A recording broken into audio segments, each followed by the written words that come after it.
संप एका कडकून करतात. एसटी संप म्हणलं तर सगळे एसट्या ताबडतोब बंद करते. तर शेतकरी म्हणलं की बघायची भूमिका करते. आणि शेतकऱ्याला जर 8,500 भाव बांधले की बघणारे अगोदर मार्केटला सोयाबीन घालायला पैसे आणि रस्त्यावर बसणाऱ्याकडे सोयाबीन नसतंय. ज्याने 4-4 वर्ष झालं घरात खर्च मारला त्यांनी तर येऊन बसा. 100 भाव आणला तर तुम्हाला तेवढं जास्त ही होईल.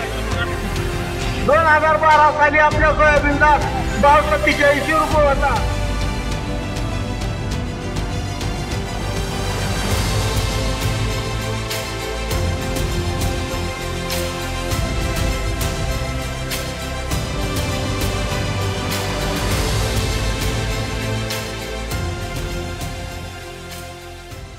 आज आपल्या ह्या महाराष्ट्रामधील शेतकऱ्याच्या प्रश्नासाठी माननीय विजयकुमारजी घाडगे पाटील आमचे छावाचे नेते व शेतकरी नेते आज आपल्या शेतकऱ्यांच्या मागण्यासाठी आमरण उपोषणाला बसलेले आहेत. आजचा ह्या आमरण उपोषणाचा भैयाचा हा 6वा दिवस आहे. प्रशासनाने याच्याकडे गांभीर्याने लक्ष दिलेलं नाही.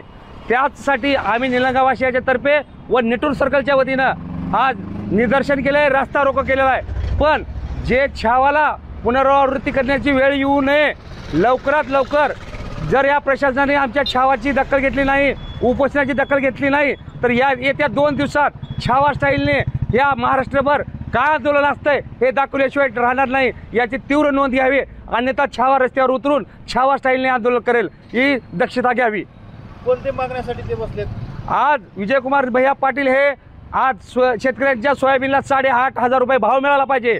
तसेच शेतकऱ्यांचा 7/12 हा कोरा झाला पाहिजे व शेतकरी कर्जमुक्त झाला पाहिजे. या शेतकऱ्यांच्या मागण्यासाठी आज आमचे नेते उपोषणाला बसलेत. तरीही कातड्याची पांघरून अवलाद जी बसलेले प्रशासनामध्ये यांचं लक्ष नाही. पण यांचं लक्ष येत्या 2 दिवसात जर आमच्या मागण्या नाही मान्य केल्या, हे जरी ही गेंड्याची कातडी पांघरून जी बसलेला प्रशासन आहे यांना जागा कसं करायचं आहे हे छावाच्या पिल्यांना सगळं माहिती आहे. यांना रस्त्यावर ओढून नाही जर मारलो तर ही छावाची अवलाद नाही.